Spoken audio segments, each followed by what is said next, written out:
Ég ekki í þessu til að eignast vini, ég get allavega alveg sagt þér það og ég búin að biðla til vina minna núna bara please en að vera vini mínir áfram að ég ekki að fara inn í pólitík til þess, við erum bara að fara inn til að hafa áhrif og það sem okkur langar að gera að losa aðeins þessa stjórnsemi sem ríkjandi núna í borgarkerfinu. Við viljum bara setja börn í algjöran fókus og við viljum losa peninga út úr kerfinu og setja það inn í hverfin. Það eru svona löng skipuritin,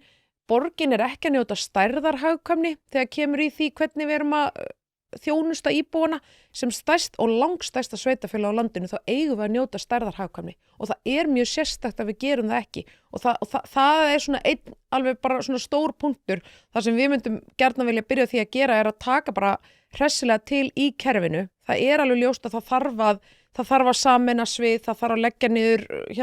verkefni, þarf bara svona aðeins að stilla upp kerfinu upp á nýtt.